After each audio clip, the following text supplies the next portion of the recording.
20 tea bags that can be steeped to 1 glass or up to 1 liter of water. Enjoy it hot or cold. Shop at Lazada, Shopee, and in leading drugstores nationwide.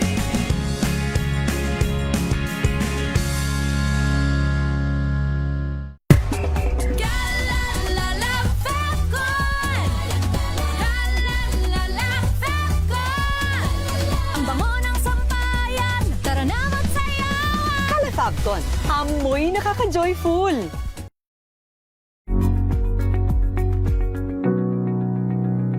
This portion is brought to you by ACS Manufacturing Corporation, ISO certified, maker of world-class quality Pride detergent. Kung Pinoy ka, paniguradong narinig mo na sa ibang tao na kapag daw nahulog ang pagkain at pinulot mo agad bago ang 5 segundo, ay ligtas pa rin daw itong kainin. Pero, gaano nga ba katotoo ang tinatawag nating 5-second rule? May mga nagsasabi na totoo ang 5-second rule, pero agad itong pinapasinungalingan ng ilang pag-aaral. Ayon sa pag-aaral ng Rutgers, ang paglipat ng bakterya sa isang pagkain na nahulog ay may bilis lamang na less than a second hanggang 1 segundo.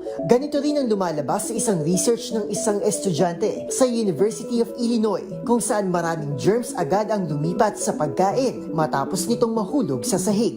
Ibig sabihin, matapos mahulog ang isang pagkain ay hindi na ito safe na kainin pa. Nakadepende rin daw ang bilis ng transfer ng germs tulad ng Salmonella at E. coli sa moisture nito at sa uri ng surface na pinaghulugan ito. Halimbawa, kung ang pagkain mo ay mamasa-masa at malagkit at nahulog ito sa sahig, mas mataas ang contamination rate nito o mas mabilis ang pagkapit ng dumi kumpara sa dry at hard food na nahulog. Ayon naman kay Robert Romaine, isang food safety consultant sa Art Institute of California, itinuturing na marumi lahat ng surface at lahat ng lalapag dito ay itinuturing ng basura. Upang masiguro naman ang ating kaligtasan at maiwasan ang pagkakasakit, mas mainam daw na wag nang kainin at itapon na lamang ang mga nahulog na pagkain, lalo na sa mga prone sa sakit tulad na lang ng mga bata, buntis, matanda at yung may mahinang immune system. Pero kung wala ng choice, ay pwede rin naman daw hugasan muna ng maigi ang pagkain. Safety first nga, ika nga nila. Kaya naman maituturing pa rin na myth ang paniniwala sa konsepto ng 5-second rule o ang pagkain muli sa nahulog na pagkain ng wala pang 5 segundo. This portion is brought to you by ACS Manufacturing Corporation, ISO certified, maker of world-class quality Pride detergent.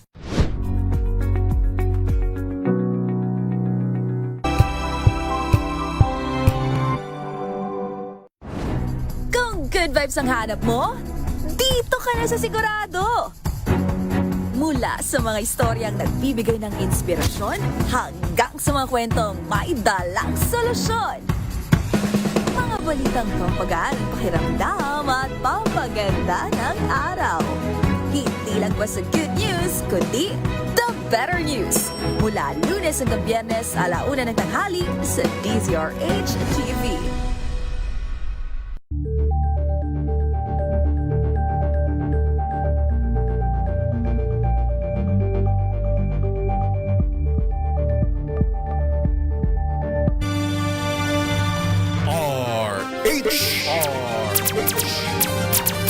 Pilipinas, oras po natin. 10 minuto na po makalipas ang 10:00 ng umaga.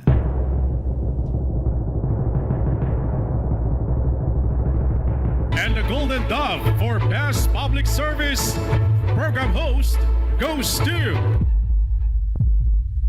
May Binohan, DZRH. Ito na ang 28th KBP Golden Dove Awardee Best Public Service Program Host, ang Wonder Woman ng Public Service, si May Binauhan. Ang programang naging panata na ang pagsuporta sa lahat ng Pilipino saan man sa mundo sa napakaraming taon.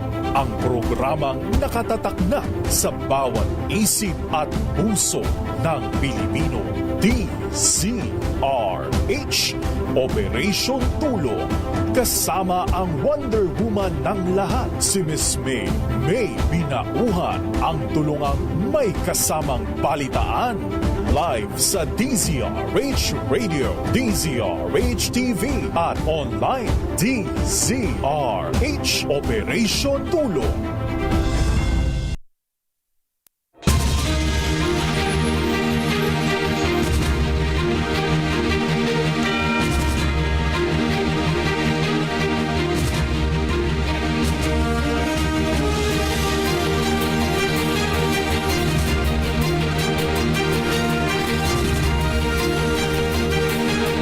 Good morning!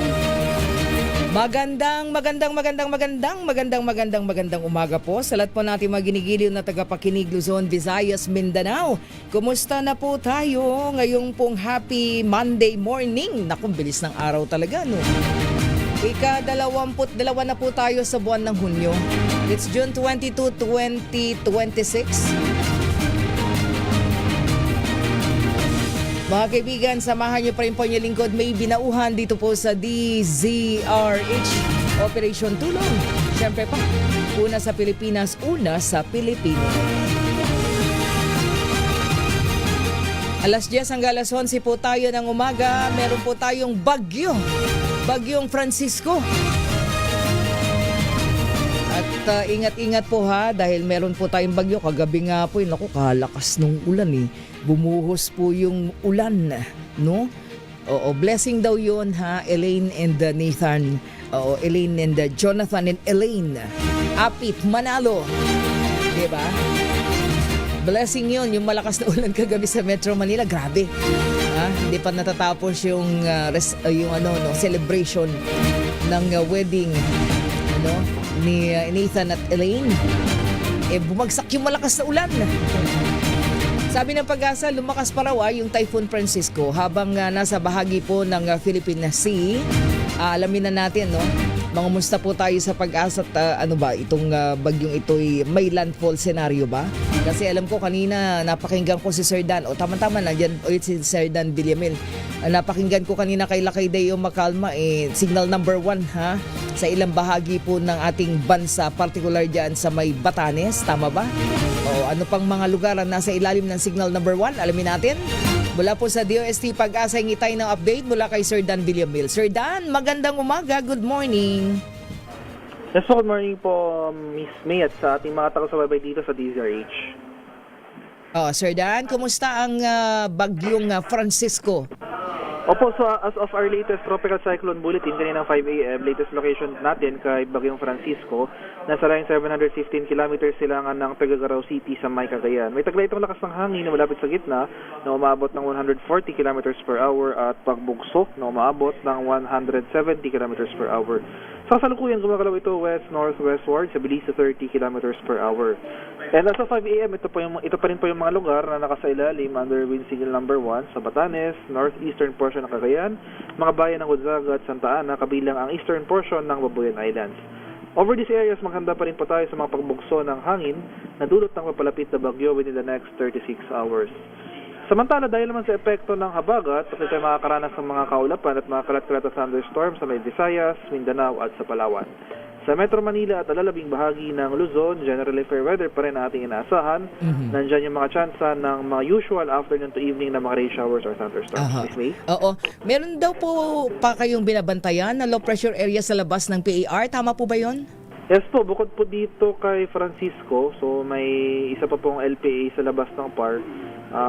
More than 2,000 kilometers east of Luzon, low chance maging bagyo within the next 24 hours. Pero lumalapit. Patuloy pa yung pag-monitor natin dahil increasing probability of development sa mga sunod na araw. Pero mananatiling malayo naman po ito sa ating bansa. Oo. Pero isa na lang, Sir Dan, yung possible na tawag nito, pag-iral sa atin pala ng El Nino ay might be until next year. Tama ba yun? Yes po.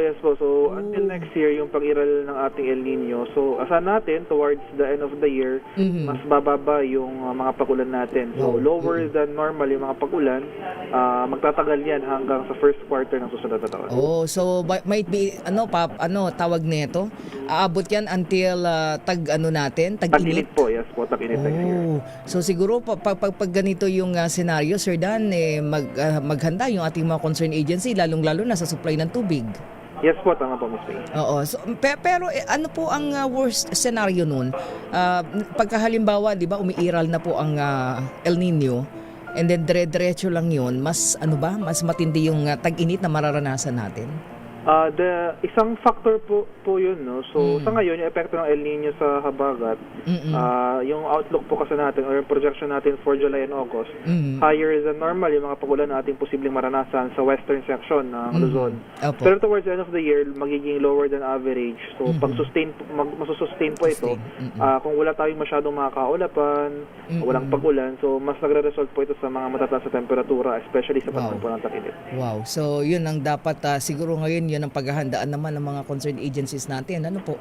Kasi parang hindi normal na umaabot yung tama po ba? Nag-extend hanggang tag-init yung El Nino cycle? Well, may mga cases na may tag-init, hindi ganun. Tag-init, El Nino. So, not necessarily rare po, pero nangyayari naman po ito from time to time. Okay. Maraming salamat, Sir Dan. Thank you. Thank you po and good morning. Good morning, mga kaibigan. Sir Dan Villamil mula po sa DOST Pag-asa. So, yung El Nino, pwede daw tumagal yun. Maraming salamat. So, ingat-ingat po tayo, ha? At meron po tayong bagyo at merong habagat. So, yun na nagpapaulan po sa atin. Ngayon ulan sa Metro Manila. Naku, grabe yun. So, dapat talaga paghahandaan na yun. Or nakahanda na dapat. Yun ang tamang word doon. Anyway, mga kaibigan, tuloy-tuloy po tayo. So, katulad ng binabanggit natin kagabi, ayan, congratulations and best wishes sa ating kasamang Elaine, Sister L. Apit. At congratulations and best wishes, of course, ayan, sa kanyang husband, si Jonathan. Oo, tawag natin si Nathan Manalo. So, Mrs. Manalo na si Elaine Apit. Elaine Apit Manalo. O, diba? Yan ang kanyang bagong pangalan ngayon. Oo, so, thank you sa mga sponsors na kahapon ay talaga namang paglabas yata ng iba, inabutan ng malakas na ulan. Oo, nakakasama natin doon, of course, Senator Kiko Pangilinan at syempre ang Senator Lito Lapid sa pamagitan ng Sir Mark Lapid. Yan, si Kuyang Mark Lapid ang naroroon representing Senator Lito Lapid, and of course all Lakay Deo Macalma, si Boss of course Sir Cesar Chavez. Yan. At syempre kasama din natin at iba pang mga sponsors, of course, Ate Malu Cabral, ayan, yours truly, si Ma'am Tess Solomon, si RHL Milky Regulan, diba? Ating mga kasama at syempre Henry Uri. Diba? Partner kami ng Henry Uri kahapon. Ang tikas ng Kuyang Henry. Ayan, congratulations Elaine, and of course best wishes. Congratulations to both of you. At kahapon talaga sarap ng pagkain. Actually, may nagpapabati dito. Ang dami natin mga listeners. Not only dun sa family Apit, no? Pati sa family Manalo. Merong yung food nila ang sarap diba? Tsaka yung coffee. Di ko lang dala yung calling card, but anyway, nakatutok po lahat sila sa atin ngayon. Ayan, maraming salamat sa lahat. Of course, ang ating news center nandun. Kompleto Ricados. Ang ating mga taga news center at yung nakita ko pa doon si Nalizel Once, si Christian. Nandun nga sila. Ayan. Sina Christian, and of course nandun din nakita natin yung ating mga dating kasama, si Austin Magsino, di ba? Yan, lahat ng mga dating taga news center, of course si Attorney Jana Abihero with AJ, yan, couple, of course si Karen Oyong, yan yung mga sponsors, maid of honor ang Karen Oyong. Ayan, sino pa ba? May nakalimutan pa tayo. Maraming naroroon kagabi. Of course, sa news center nga, nandoon sina Josa, sina Jackie. Kompleto yan Of course, napakanta doon ang aming EP, Wina Pearl Hesoro Ganda ng boses May bago kaming singer ngayon dito. Ang aking EP, Wina Pearl Hesoro. Ayan, sino pa ba ang naroroon? Of course, Lakay Deo Macalma and Sir Michael. Guys, Michael is my guy, sabi nga ng Mayor Lakay Deo Macalna, and of course the wife. Ayan, maraming salamat po, thank you, at nakapagpasalamat tayo sa kanya personally kagabi sa mga tulong na ipinapaabot niya po sa DZRH Operation Tulong, lalong-lalo na yung mga donation niya para sa ating mga pasyente ng MG Forex. Sir Michael Guy, ayan, marami pong salamat again. Ayan, magka-birthday pala kami. Aba naibulong niya sa akin, pareho pala kami ng birthday. Wow, kaya pala mabait. Kaya pala mabait. Ayan, thank you so much po, Sir MG Forex. Michael is my guide. Sabi nga ng Mayor Lakay Deo Macal. Okay, so anyway, tayo po ay magbibigay daan. Mamaya ihabol natin iba pa nating pasasalamat para sa kasal ng Elaine and Jonathan Apit Manalo. Punta muna tayo mga kaibigan, balikan lang po natin ang ating special report kaugnay po ng pakikiisa ng lingkod Lapid ng Senator Lito Lapid at Sir Mark Lapid sa ating pong pag-ikot sa mga naapektuhan po ng magnitude 7.8 na lindol dyan po sa Mindanao. Partikular po ang lalawigan ng Sarangani at ang General Santos City. So, alamin natin at bigyang daan natin ang special report na yan. Dun sa other side kasi ang ating nakasama ang Aboitiz Power at ang Davao Light. Nakasama natin sila sa Cotabato City at maging dyan sa Davao Occidental. Sila yung ating mga katuwang. But this time, ang General Santos City at ang lalawigan ng Sarangani, ang ating kapartner pool dyan na bumaba at nagpakain sa ating mga kababayan sa ating feeding mission ay ang Lingkod Lapid na lagi-lagi po nating kasama, ka-akibat, ayan, back to back sa mga ganito pong pagkakataon, lalong-lalo na dito sa Metro Manila pag meron tayong mga fire incidents. So alamin natin ang special report ni Iza Gabriel. Iza, magandang umaga, good morning.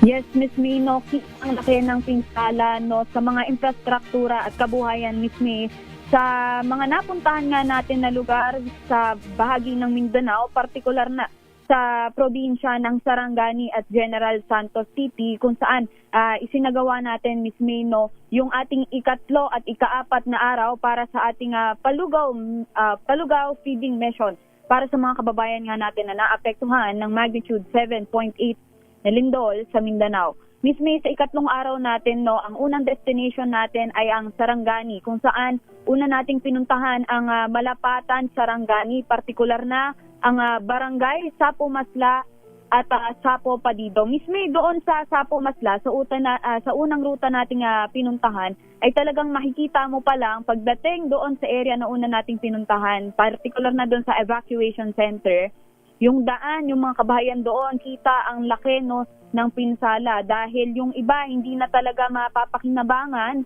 at talagang gumuho na. At pagdating natin doon sa mismong evacuation site, isang eskwelahan kung saan karamihan ng mga evacuees ay mga kapatid natin na Muslim, Miss May, ay agad silang tumalubong sa atin at welcoming yung pagtanggap at sa pamamahagi natin ng lugaw, kasama na rin ang ating itlog at tubig na talaga namang ikinatuwa ng marami nating mga kababayan dahil nung nakausap natin ang tagapamuno ng DSWD doon sa mismong evacuation center na si Miss Mohida Sayadi, Miss May, ay talaga namang labis ang pasasalamat nila dahil medyo pahirapan pa talaga yung lugar na mapuntahan, lalo na at medyo liblib din ito. Sa katunayan, marami nga daw doon sa mga evacuees doon sa partikular na eskwelahan na iyon ay hindi na talaga mapapakinabangan yung mga tirahan dahil masyado talagang malakas yung naging pagyanig doon sa lugar.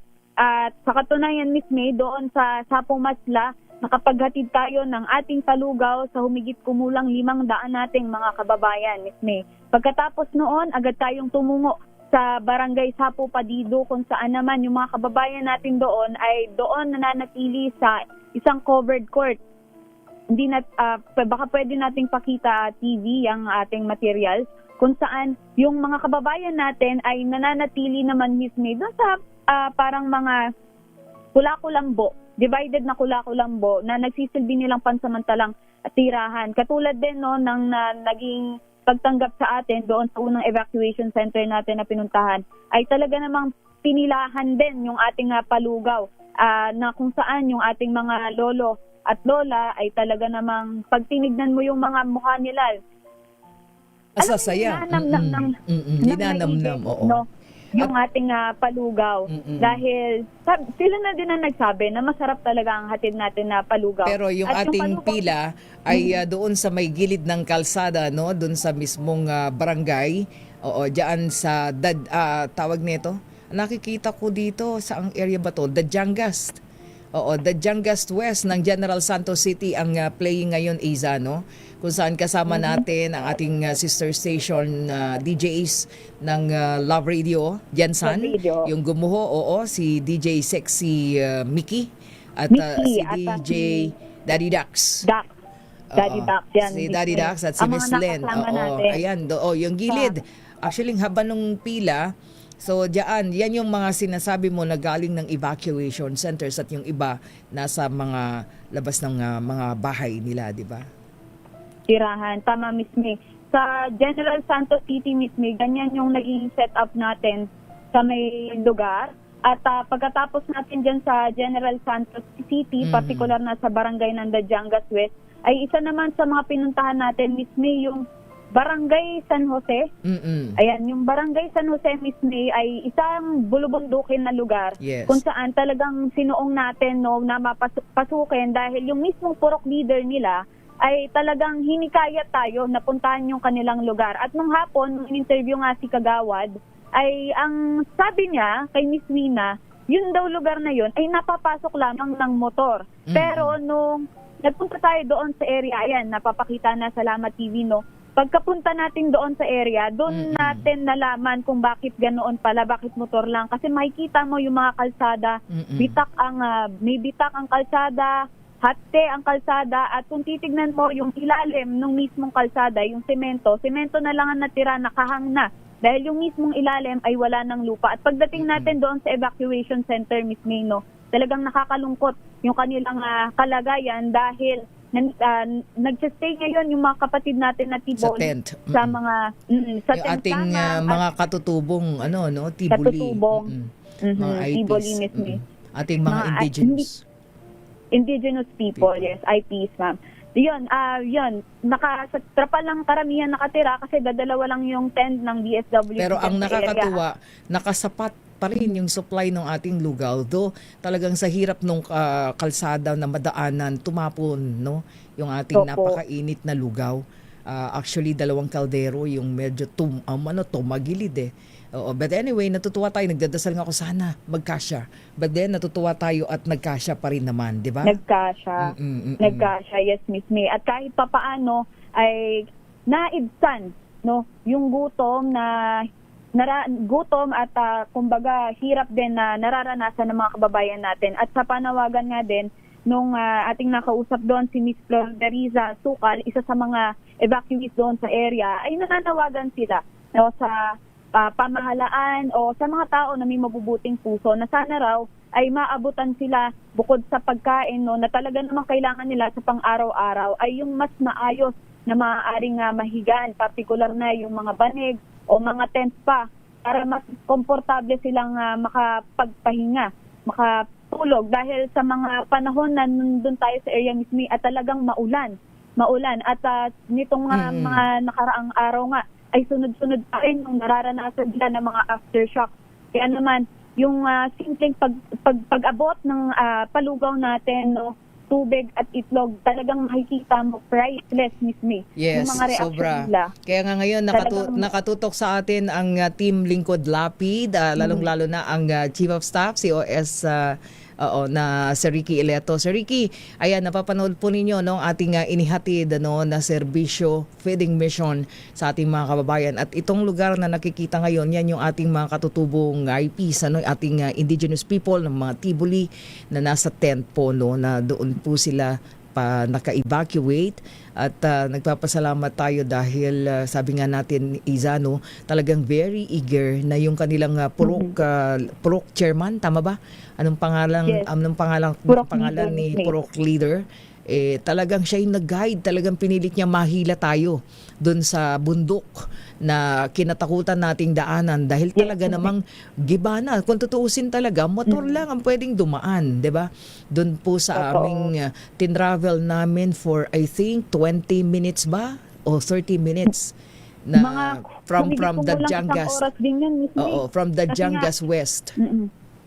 Opo. Kasi nga yun ding daan for safety purposes na rin. Talagang maingat yung paglarga ng ating mga driver para lang ligtas din tayong makapunta roon sa mismong evacuation center nila. Kaya yan. Yun nga, matarik talaga yung... Pero every time, meron pa nga dyan sa bata, nakita natin, naka-uniform ng lingkod Lapid No, Senator Lito Lapid, I think. Meron mga naka-t-shirt, di ba? May mga t-shirt na bata. Oo. Pagkakatanda ko mismo sa Sarangani, meron dong bata, nakakatuwa, na nakasuot ng damit ni Senator Lito Lapid at nung makikipagkwentuhan tayo doon sa nanay, tuwang-tuwa at hinahanap pa nga ang Sen Lapid. Sabi naman natin, tayo yung representante na ipinadala ng Senator Lito Lapid para maipaabot yung tulong natin. Yung partnership. Nakakatawa kasi ng puso na parang pag binabanggit natin yung Sen Lapid, lingkod Lapid, yung mga ngiti nila sabay hanap kay Senator pwede lang pag bukas ng pintuan ng ng ating mobile unit Senator Lito Lapid yung lalabas. Tsaka si Sir Mark kasi mag-aba sila na talaga namang katuwang natin even Sir Mark Lapid na kaya that's lingkod Lapid. Kaya natutuwa tayo na naihatid natin yan at talagang kahit pigil yung hininga natin para lang sa kaalaman ng ating mga kababayan na hindi ganoon kadali yung ating pinasok. Kahit na medyo pigil yung hininga natin na pumasok dun sa area, talagang pag makikita niyo po yung bundok, talaga na parang hello, makakatawid ba kami dito? So nagawa po natin yun. Nagawa natin yun because dun din sa siguro yung paghahangad or kagustuhan ng kanilang purok na makakain yung kanyang mga nasasakupan yung purok leader. So sinundan lang po namin. Pero nung papabalik na kami, takot na po kaming tumawid. Parang gusto na namin, doon na lang muna kami. 'Di ba? Iza. Oo. So, yes, Miss May. At saka, Miss May siguro, isa rin sa mga dahilan kung bakit siguro tayo pinapunta doon sa kanilang evacuation center. Baka way na rin yun, para tayo yung magsilbing boses para marinig kung ano ba talaga yung tunay na sitwasyon doon sa kanilang lugar.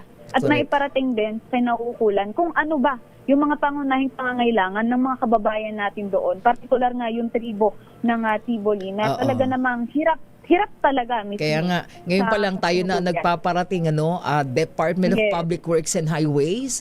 Tutukan nyo po yung lugar na yon, baka kasi anytime mawalan sila ng connect at makatawid, 'di ba? Sa kabihasnan dahil nga po dun sa kalalagayan ng kanilang kalsada.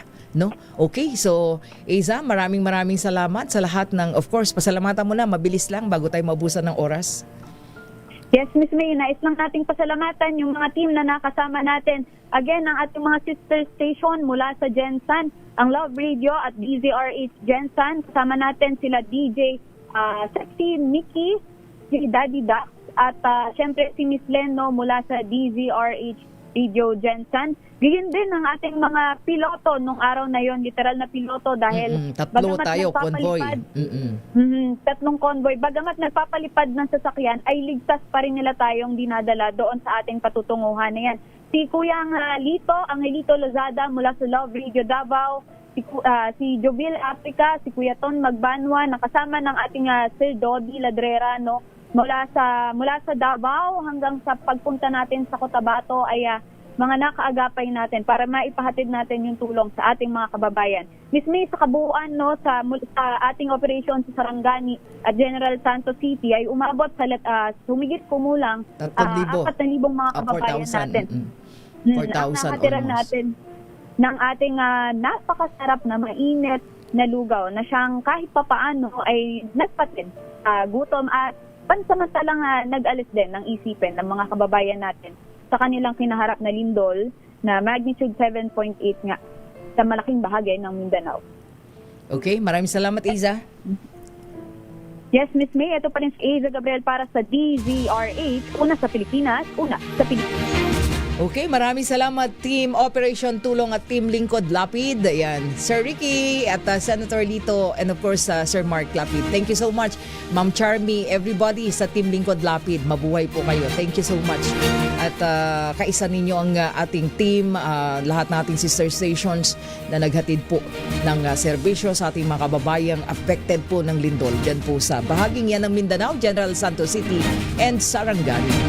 Pansamantala oras natin, 37 minuto na po makalipas ang alas 10 ng umaga. Babalik po tayo, standby lang sa ating pasyente. DZRH Operation Tulong.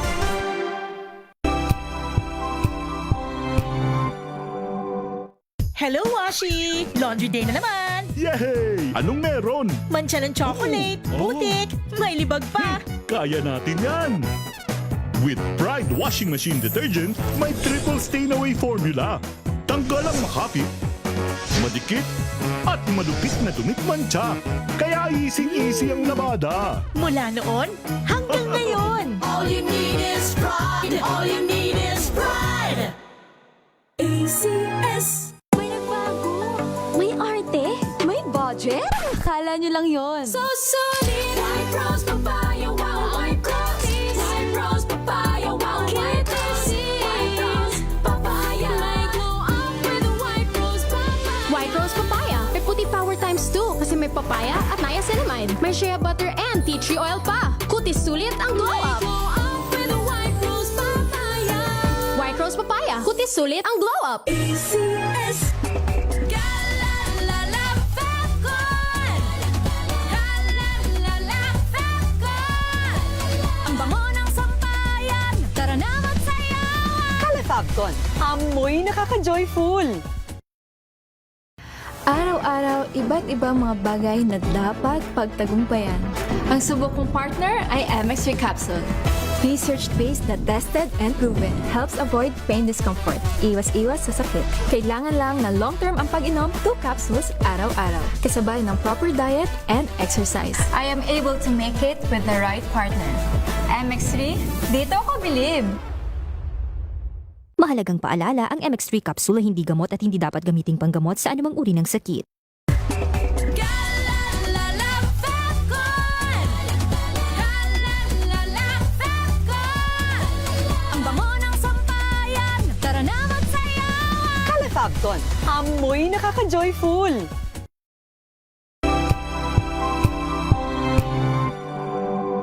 Wow, ang saya!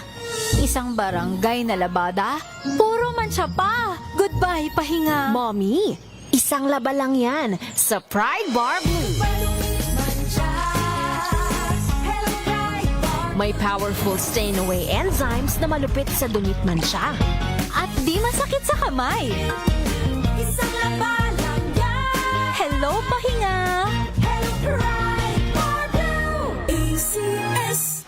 Maulan man, no worries na amoy kulong ang damit. Charm Fabcon, bangong kumakabloom, tanggal amoy kulong sa bango ng charm. Kaya gamit ko, Charm Fabcon with Bloom Fresh Technology. Kills 99.9% of kulob-causing bacteria. May aroma burst pa of thousands of flowers and berries. Ang sampay sa loob, no amoy kulob. Bangong kumakabloom sa charm. Charm Fabcon. ACS. Tinesting, sinuri, siniyasan. Ang resulta? Super effective ang Shield sa pagpatay ng bakterya at virus. Shield Antibacterial Soap. Believe ang mga eksperto sa Philippine Nurses Association. At si Mami. Tiwala ako sa Shield. Shield Antibacterial Soap. Napatunayang mabisa. Ang mga nurse, tiwala. ACS.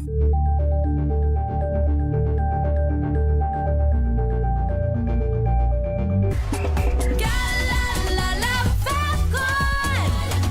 Galalala Falcon! Ang bango ng sampayan! Tara na magsayawan! Calefabcon, amoy nakaka-joyful.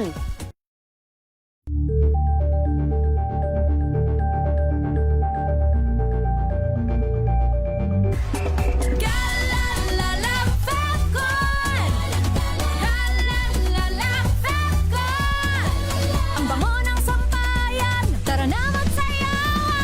Fabton, amoy nakaka-joyful.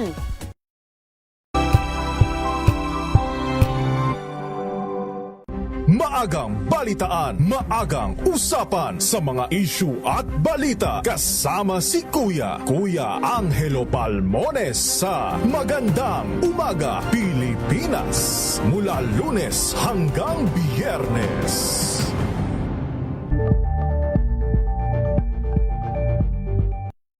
Mga balitang gigising sa inyong umaga. Mga balitang kailangan mong malaman. Mapapakinggan sa ACS Balita sa 2x2. Kasama sina Anthony Taberna at Jerry Baha. Lunes hanggang Biyernes.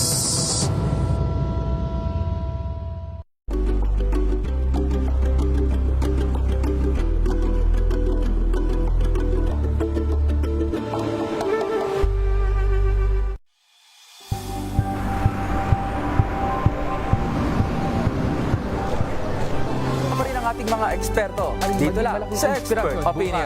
Ito ang The Better News. TNVS. Trending and sa kwento, iba't ibang anggulo. Dito sa Point. Bawat pananagutan ating tatalakayin dito sa Hoy. Bawal yan. Filipino, dito lang sa Music, Match of Entertainment and Lifestyle. Ito ang MBC TV Network News. Una sa Pilipinas, una sa Pilipino.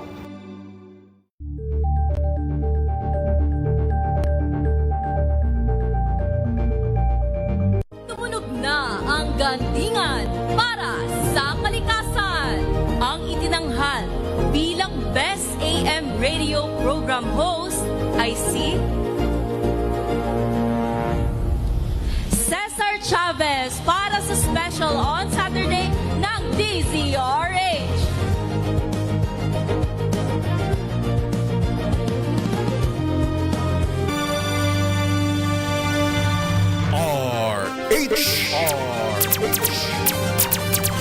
Pilipinas, oras po natin, 43 minuto makalipas ang alas 10 ng umaga.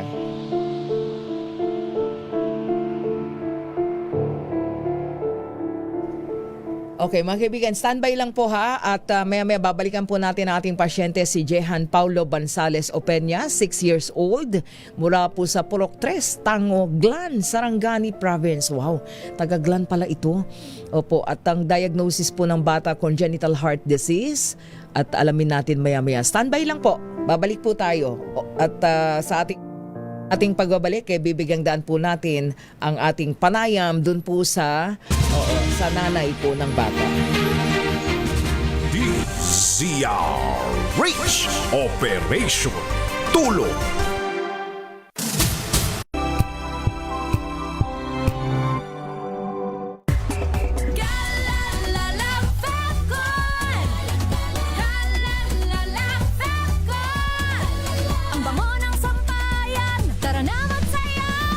Fabton, amoy nakaka-joyful.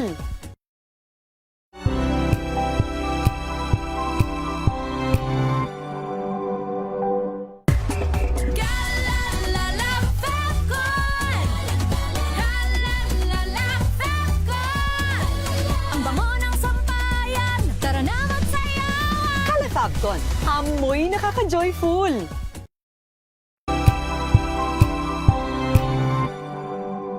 Tambalang Anthony Taberna at Jerry Baha ang gigising sa inyong umaga dahil lalatay ang humahagupit na diskusyon at komentaryo Lunes hanggang Biyernes sa 2x2. Angel po si Angelo Palmones sa giiwan sa inyo na isang magandang umaga. Maraming salamat. Life goes on! Nine, good morning, Lakay! Good morning, sister. At good morning. Magandang mainit na umaga. Angel po si Angelo Palmones sa giiwan sa inyo na isang magandang umaga. Maraming salamat. Sa Pilipinas, una sa Pilipino. Ito ay bunsod ng naitalang 17 individual na ang kanilang naaresto. Metro Manila Development Authority o MMDA ang No Contact Apprehension Policy o NCAP sa Metro Manila. Sa ilang mga dokumento ay peke. Hindi rin legal ang employment na ipinangako sa kanila. Sa mata ng batas, mananagot ang sangkot at may sala. Dahil sa bawat paglabag, may karampatang parusa. Alamin ang mga pananagutan sa likod ng mga bawal. Dito sa Hoy! Bawal Yan! Tuwing Sabado, alas 11:30 ng umaga. Dito lang sa DZRH TV.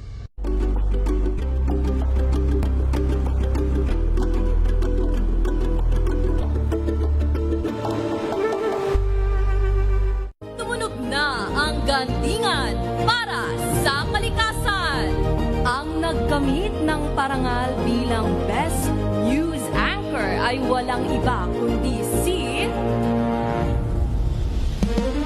Angelo Palmones ng Magandang Umaga Pilipinas, DZRH Radio 666 kHz.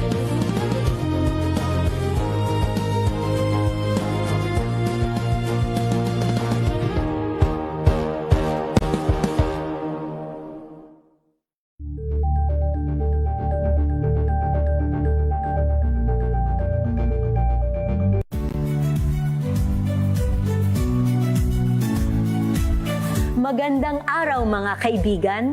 Ito po ang inyong balerina ng bayan, si Lisa Makuha Elizalde, na nag-aanyaya sa inyong samahan kami at ang aming mga espesyal na panauhin para sa kalahating oras ng masayang kwentuhan sa aming programang Art to Art, kung saan ang usapang sining at kultura ay para sa lahat.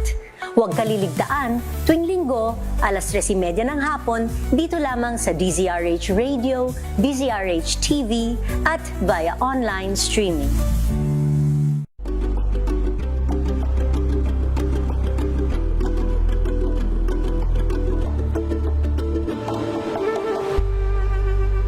We've got you covered.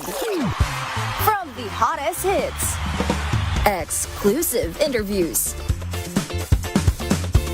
kilig to the bones fan meet experience, and hataw performances of your favorite stars.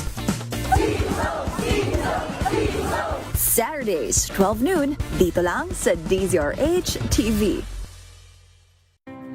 Better News. Una sa Pilipinas, una sa Pilipinas. NBS, Trending and Viral Show. Nakahandang sa ating balitan mga kaibigan sa Rapido Hataw. Public Service Hour. Siyempre pa, una sa Pilipinas. Una Ayan sa... ang kabuuan natin palatunto ng break time. Sabay niyo na po ang mga balita at talakayan sa Balansyado. Maraming salamat. Curious ka ba sa maraming bagay? Kami na ang bahala dyan. Aalamin, tutuklasin at bibigyang linaw namin ang mga katanungang bumabagabag sa inyong isipan. Sa programa kung saan ang bawat sagot ay galing lamang sa mga eksperto. Ang Expert's Opinion, tuwing linggo alas 3 ng hapon, dito lang sa DZRH TV.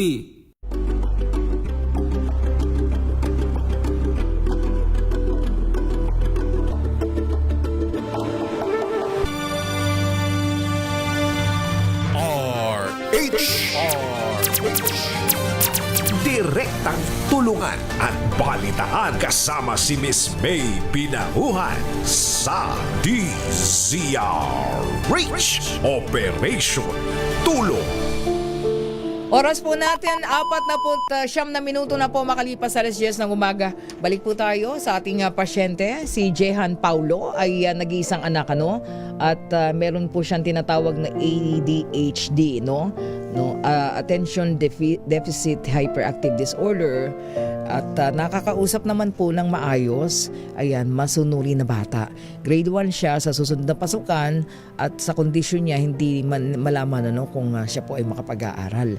And then May 2020, 4 months old pa lang si Jehan, na-diagnose na po siya na may congenital heart disease. At alamin po natin dahil ang labis na ikinababahala po ng kanyang mother, lalong-lalo na yung condition po niya, at tapos wala po silang sapat na halaga na hawak. So alamin natin sapagkat yung pong mag-asawa ay meron pong online selling at para makalikom po ng pampa-opera ni Jehan. So, kausapin po natin ang kanyang butihing ina, si Ate Annabel Opeña. Ate Annabel, good morning. Magandang umaga. Oo. Pihit ka ng konti, Ate Annabel. Malabo yung signal mo. Ate Annabel? Ayan, Ate Annabel?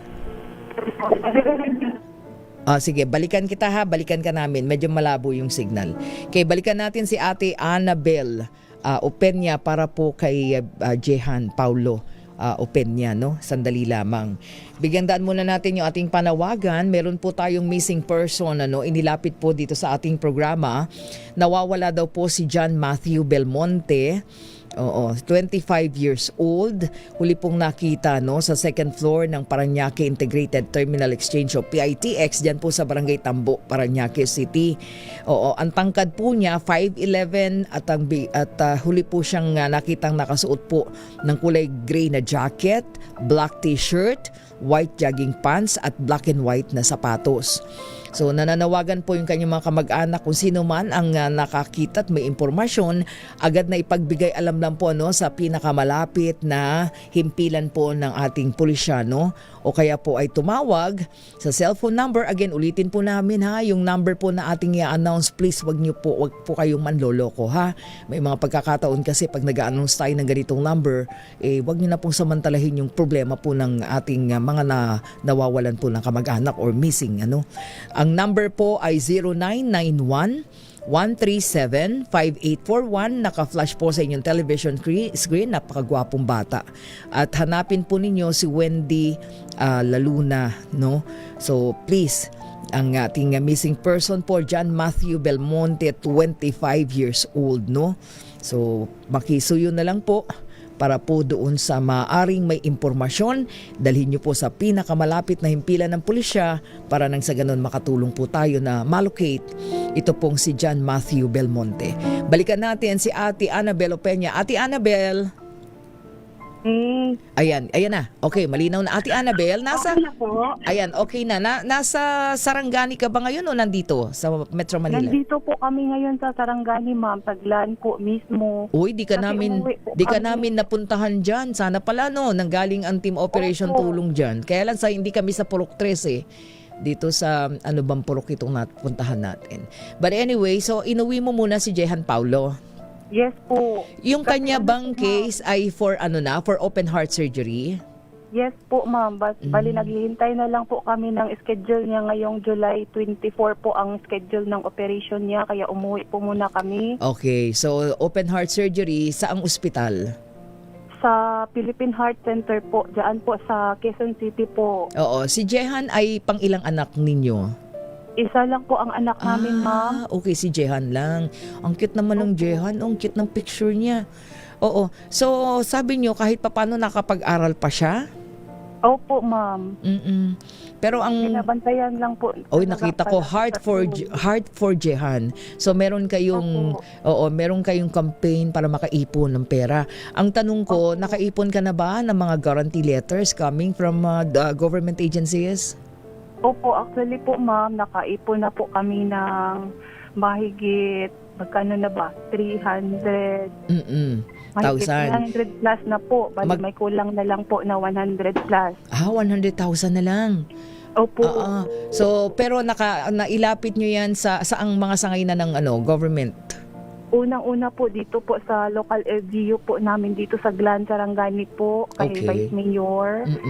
Nakabigay na po si Vice Mayor sa amin. Saka si Congressman po din namin, nakabigay na rin po. Saka si Governor namin po dito, si Pacquiao, nakabigay na rin po. Okay. So naka 300,000. So 100 na lang. Magkano ba yung hinihingi ng Philippine Heart Center para sa open heart surgery niya? Mahigit kumulang 500,000 po. Okay. So kulang ka pa ng mga 100,000 plus o 200? Opo. Okay. So pagka nakuha mo na yon, pero naka-schedule ka na, maganda, may schedule ka na, 'di ba, ng open heart surgery. Opo. Ayan, okay. So luluwas na lang kayo dito on July, pupunta na po kami July 19 kasi July 20 po ang schedule na po siya. open heart surgery. Admission po. for admission po kasi Oo. 2 days pa siya Okay. for admission. Oo. And then, habang kayo ay naghihintay, ay kailangan mong malikom yung halaga, ano? Yes po. Okay, Opo, ganito. okay. Sige, manawagan ka, hingi tayo ng tulong yung para sa iyo. But then, ilalapit natin ito ha, sa pwedeng magbigay pa sa inyo ng guarantee letter. Okay, go ahead, Ate Annabel. Dahil meron ka pang mga binibili yatang gamot for Jehan. Opo.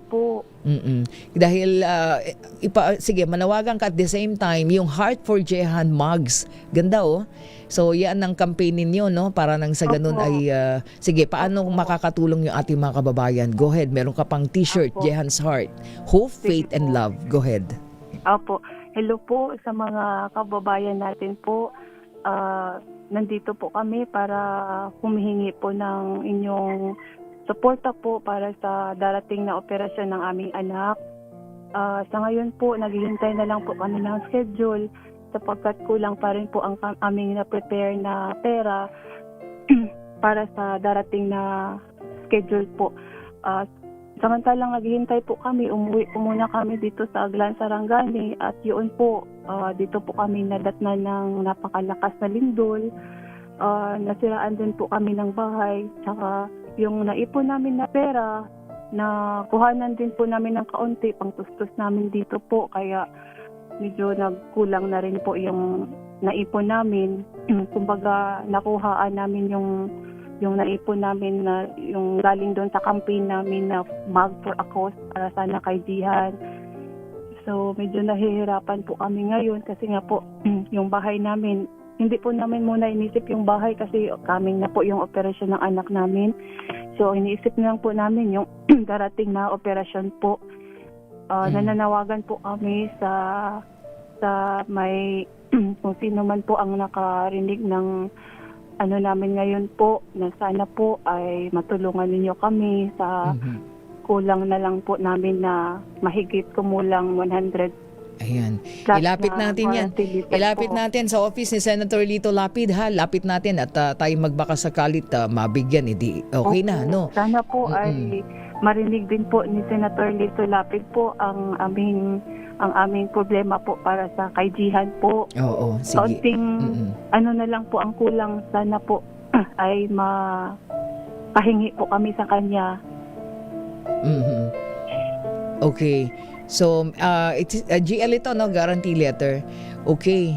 Sige, ngi tayo. So, merong 50,000 pesos na guarantee letter ipoprovide ng office ng Senator Lito Lapid. Ate Annabel. Salamat po, Mami. At maghanap pa tayo, no? Sige, go ahead. Tapos, bigyan ka na, no? Ng 2,000 pesos muna, no? Coming dun sa ating daily, no? Na naibibigay sa mga katulad yung pasyente kay Jehan. Ang Senator Lito Lapid may nakalaan dito daily. 2,000 pesos. 2,000 pesos. Salamat po, Mami. Malaking tulong na po yan pangdagdag sa amin pagbalik po namin. Oo. At syempre, 3,000 pesos mula kay MG Forex, ang Sir Michael, na-meet ko kagabi. Sir Michael Guy. Ayan, thank you so much. So, meron kang para kay Sir Jehan. Salamat po. Sir Michael, maraming salamat po. Ayan, okay. So, 5,000 pesos again from Supremo Senator Lito Lapid, 2,000 pesos sa cash, and then 3,000 pesos kay Sir Michael Guy, MG Forex, at syempre yung 50,000 pesos guarantee letter from Senator Lito Lapid, ha? Maraming salamat po, Mami. Ayan, okay. So, basta tulong na po iyan, ma'am, para sa amin, ma'am, sa pagbalik namin po sa July po. Oo, sige. At sikapin natin makahanap pa tayo, no, through our program ng pwedeng makapagbigay ng guarantee letter, no? Okay? Sige. Nasa tabi mo ba si Jehan? Opo, ma'am. Ay, Jehan. Nagsasalita ba si Jehan? Jehan? Hi, Jehan. Good morning. Ay, pumunta sa kaibigan. Pumunta sa kaibigan. Sige, okay lang. Sige lang. Ate Annabel, wag mo ibababa yung phone ha. Kakausapin ka namin ha.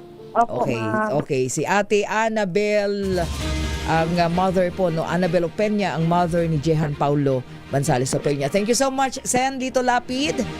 Sa ating lingkod Lapid, of course, maraming salamat po. Yan yung 50,000 pesos na GL and 2,000 pesos and then 3,000 pesos mula sa MG Forex. Thank you so much. At dun sa mga maaari pa pong tumulong, yan, pwede naman po sa ating GCash account ng DZRH Operation Tulong 0956-197-9471 0956-197-9471 para po kay Jehan Paulo Opeña. No? Malikom po natin dyan. Salamat po ng marami. Thank you so much. At ating pong bigyang daan. Ayan, maya-maya yung ating... okay, standby lang po, standby. Bigyang daan muna natin, sandali lang ha. Meron tayong mga report. Unahin muna natin. Report po mula kay RH15, Giselle Ricafort, lawyers ng isa pang Ateneo coach, student manager, humarap na po sa NBI. Sa detalye niyan, Giselle, go ahead. Humarap yung mga abogado ni na assistant coach CJ Enumba at student manager Paulo Adiposo sa pasabina ng National Group Investigation. Pumiling yung lawyer na Adiposo na sa June 24 na lamang magpupunta yung kanyang kliyente dito sa NBI Homicide Division. Ayon sa Bureau, inaasahan din na sisipot sa kanilang pasabina yung ilang utility worker niya yung araw yan. May 20 individual yung ipinasabina ng NBI kaugnay ng pagkamatay ni na Ateneo Bridges Rene Baterponia at Divine Abili noong June 28. Una nang tiniyak ni NBI Director Atty. Melvin Matibag na pananagutin nila yung sino mga responsable sa pagkamatay ni na Baterponia at Abili. Wala raw silang poprotektahan sa investigasyon. Kahit anong sinabi ng Aurora Police na walang foul play na nangyari, hindi ito nangangahulugan na walang nangyaring kapabayaan. Ito si Giselle Ricafort para sa DZRH, una sa Pilipinas, una sa Pilipino. Maraming salamat, Giselle Ricafort. Samantala mga kaibigan, sagad-sadali po lamang. Flash Report. Flash Report! Mga kaibigan, meron pong 3 patay, 5 sugatan sa insidente po ng pamamaril dyan sa San Jose National High School sa Tacloban City. Ayan, standby lang Edniel Parosa, puntahan muna natin ang Tacloban. RH32 Jimmy Angay-Angay sa detalye po ng ating flash report na yan. Jimmy, go ahead. May nagdulot ng matinding takot at kaguluhan sa San Jose National School, Tacloban City matapos maganap ang insidente ng pamaril kani-kanina lang na hanggang ngayon inahabol ng kapulisan ng isa pang suspect. Batay sa initial informasyon mula sa pulisya, 3 individual ang kumpirmadong nasawi, habang 5 naman mga estudyante ang nasugatan sa naturang insidente. Nakatanggap ng ulat ang Station 1 kaugnay sa bumaril at agad na responde ang mga pulis sa lugar upang magsagawa ng investigasyon at tiyakin ang seguridad. Sa operasyon ng mga otoridad, naresto ang isa sa mga suspect na isang minoridad o child in conflict with the law ng San Jose Tacloban City, habang isa pang suspect patuloy na pinaghahanap at nanatiling at large. Patuloy sinisawang investigasyon ng pulisya upang matukoy ang buong motibo ng krimen at matiyak na bibigyan ng hustisya ang mga biktima.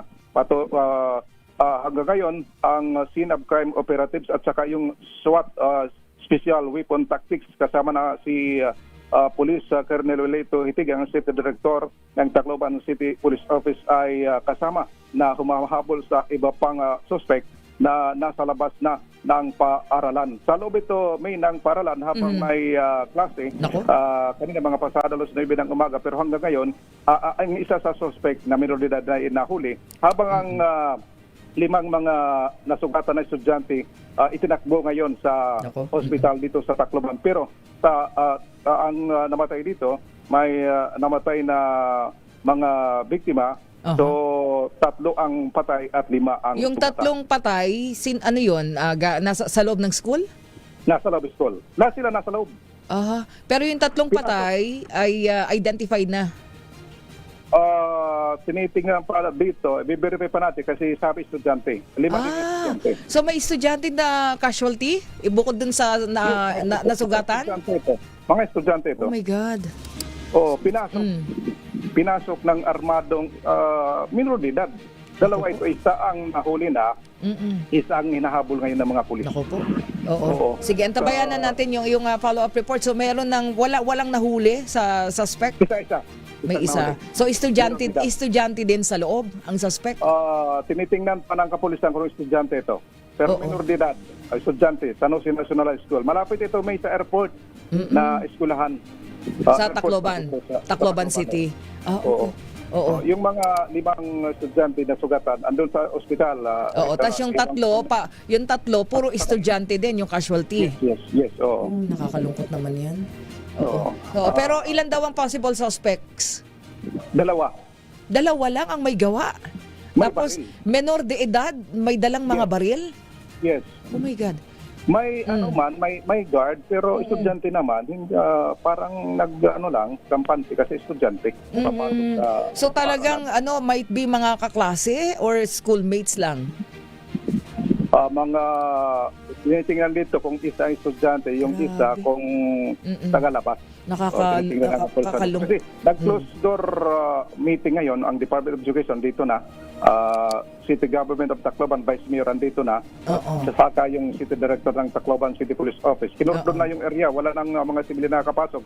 Pero ang mga kapulisan lumabas.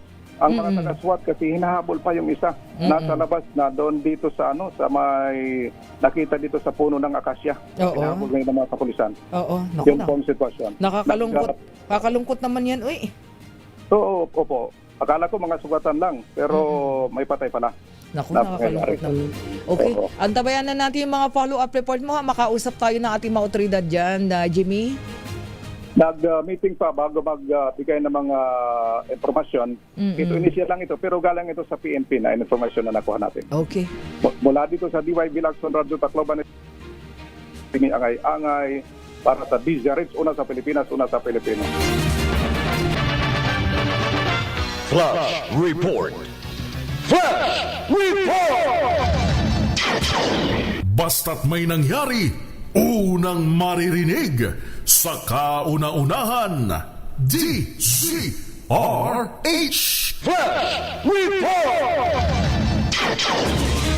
Maraming salamat, Jimmy Angay-Angay mula po sa Tacloban City. Antabayanan po natin ang detalye, mga follow-up report po ng balitang yan. Nakakalungkot. Sa loob mismo ng San Jose National High School, dyan po sa Tacloban City, may pamamaril na nangyari. Mga estudyante, yung mga pangunahing suspect at ang mga napatay at nasugatan, mga estudyante din po. Antabayanan po natin ang, nakakalungkot naman. Pagka ikaw ang magulang, malulungkot ka agad-agad no? Sa insidente na yan, sa loob pa ng eskwelahan, tas may baril, mga minors. Oh my gosh. Anyway, antabayanan po natin ang mga follow-up report mula po dyan sa Tacloban City, kaugnay po ng insidente ng pamamaril na yan. Pwede bang ihabol muna natin ang meron namang rider patay na mabangga daw po ng SUV at ang suspect, anak ng Marikina Vice Mayor. Detalye niyan, RH52 Edniel Parosa. Edniel, go ahead. May napumurong maharap sa kasong homicide ang suspect sa isang traffic incident dito pang June 13 na nagresulta sa pagkasawi ng isang guro mula sa pamantasan ng lungsod ng Marikina. Matapos kasi ang isang linggong pagkakaratay sa ICU, pumanaw lamang itong kagabi, itong rider at biktimang si Alexander Cruz. Nakabanggaan si Cruz ng isang SUV na minamaneho ng isang David de Guzman, anak ng vice alcalde o anak umano ng vice alcalde ng Marikina na si Del de Guzman. Batay sa kopya ng CCTV, makikitang nag-signal na itong nakamotorsiklo bago pumasok sa yellow box sa intersection. Pero dahil sa bilis ng patakbo na SUV, dire-diretso nitong sinalpok ang palikot na salubong na rider. Unang sinampahan ng reckless imprudence resulting in serious physical injuries ng suspect. Pero sabi ni Marikina City Police Chief Police Colonel Janet Axon sa DZRH News ngayong umaga, pinalaya rin nila kalaunan si De Guzman makaraang makapaglagak ng piyansa. Ngayon man dahil nasawi kalaunan ng biktima, inihahanda na ngayon May ng pulisyan supplemental case upang i-upgrade ang reklamo sa homicide. Ako si Edniel Parosa, DZRH, una sa Pilipinas, una. Maraming salamat, Edniel Parosa. Nakalungkot yung ating mga balita. But anyway, again, bago tayo magpaalam, again, sabi ko itutuloy ko yung kay Elaine and Jonathan Apit Manalo. Kagabi, natutuwa tayo dahil dumating din ang Congressman Salvador Caador Pleito. Actually, nakakatuwa doon. Hinarana niya yung si Elaine, at saka itong si Nathan. talagang nagpaunlak ng awitin ng Congressman Salvador Caador Pleito. Yan, thank you so much daw po ha, Congressman Caador Pleito na nagpasaya dun sa selebrasyon ng wedding ni Elaine at ni Jonathan Manalo. Ayan, Mr. and Mrs. Elaine and Jonathan Manalo. Ayan, thank you so much. Mga kaibigan, susunod na po inabangan yung drama love story Ikaw Lamang sa Buhay Ko. Mamaya babalik po yung lingkod may binauhan sa DCRH Public Service Hour. Oras po natin 11 minuto makalipas po ang alas 11 ng umaga.